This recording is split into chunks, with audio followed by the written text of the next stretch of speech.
something went very wrong. You used to be something else. Someone else. Maybe you were a person once. Maybe you had a family. Maybe you had dreams. Maybe you even had a normal amount of arms. None of that matters anymore because right now you are waking up inside a hollow shell of fused corpses with more limbs than you can count. Your face is stuck in a permanent moan of agony that will never stop. You have no eyeballs in those empty sockets. Your insides are completely hollow, torn open from within as if something already hatched out of you and walked away without looking back.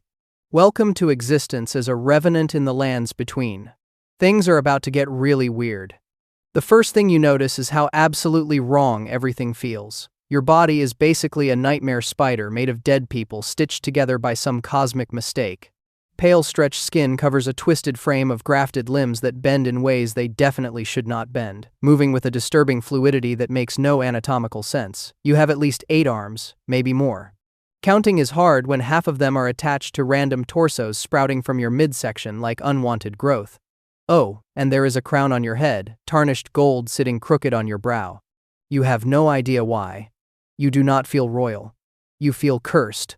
Which honestly tracks because that is exactly what you are. See, you exist outside the grace of the Erdtree, the golden glow that gives life and hope to the lands between. It wants nothing to do with you. In fact, if anyone casts a healing prayer near you, it does not heal you. It rips you apart from the inside. The very magic meant to mend wounds and restore health acts as pure destruction against your cursed flesh. The Erdtree rejected you so hard that its blessings became your poison. How is that for an origin story?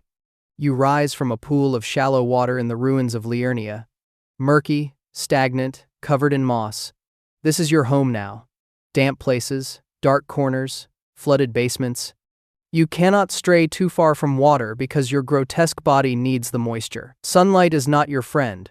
Open fields are not your vibe. You belong in the shadows, lurking beneath the surface until something wanders too close.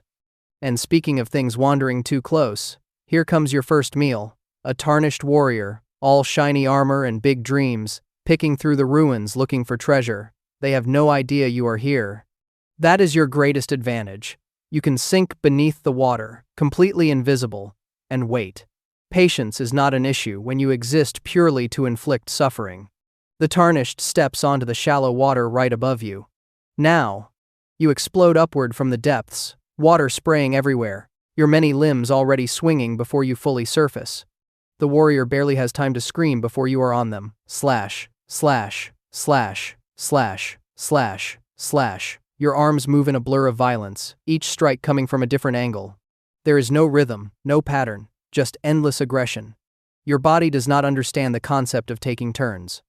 The Tarnished tries to roll away, but you have a trick for that. Your form shimmers, reality tears open, and suddenly you are behind them. Teleportation. You can slip through dimensional portals at will, closing any distance in an instant. They run. You appear. They dodge. You appear again. There is no escape from a creature that can fold space itself. Your attacks connect over and over, stun-locking the warrior into oblivion. Their shield means nothing because you have attacks specifically designed to shatter guard stances. Their armor means nothing because you just keep hitting until it breaks. By the time you finish your combo, they are a crumpled mess on the ground, and you have barely started. You lean down and vomit a cloud of toxic poison all over their body, just to be thorough. Days pass in the ruins, weeks maybe. Time means little to a creature made of suffering. You claim this territory as your own, haunting the waterlogged stones and collapsed pillars with endless patience. Other creatures give you a wide berth. They know what you are. They have seen what happens to things that challenge you. Even the Wraith Callers treat you with reverence, ringing their bells to summon vengeful spirits in your honor. These hunched, multi-limbed followers worship you as some kind of dark deity, gathering at your watery resting places to pay tribute. They collect the souls of those who died while cursed and weaponize them as homing projectiles that chase down the living. You appreciate the effort. It is nice to have fans, even weird ones. But your existence is not all victory and violence. There are moments of confusion, of pain, of something that might be sadness if you could still feel emotions. You look down at your hollow body and wonder what crawled out of you. Your underside is torn and empty. You are not the final form. You are the leftover shell, the discarded chrysalis of something that has already moved on. Whatever you were supposed to become, it already happened. You are just the husk that kept moving. The Haligtree is where things get really interesting. Far from the surface world, in the crumbling branches of a dying sacred tree, you and several of your kind have gathered in a narrow alley. Packed together in a space barely wide enough for one Tarnished to pass through without brushing the walls. This is cruel, this is unfair, this is absolutely hilarious, and you love it. When adventurers try to push through, they face a gauntlet of teleporting nightmares, each of you taking turns to materialize from nothing and unleash combos that last longer than most boss fights. The screaming never stops. Not yours. Theirs. You do not have the lungs to scream anymore. Just that endless moaning that echoes through the branches. Your combo strings are legendary among those who survive to tell the tale. 17 hits in a row before you even pause. Your arms move independently, each one knowing exactly where to swing to catch a rolling dodge. There is no safe direction. Behind you? An arm is already swinging backward. To the side? 3 more limbs are covering that angle. The only truly safe place is far, far away. But you can teleport. So that option disappears in a shimmer of displaced reality. Months of existence blend together in an endless cycle of violence. You teleport, you slash, you poison, you scream your silent scream through that frozen face. Your one moaning visage is stuck in eternal torment, your empty eye sockets staring at nothing while your arms do all the expressing you need. Sometimes a warrior comes prepared. They have heard the rumors around campfires. They have read the notes sold by merchants who study abominations. They know the secret that you desperately wish did not exist. And when they cast that healing incantation, when that golden light washes over the area in a gentle pulse meant to restore life, your body convulses in absolute agony.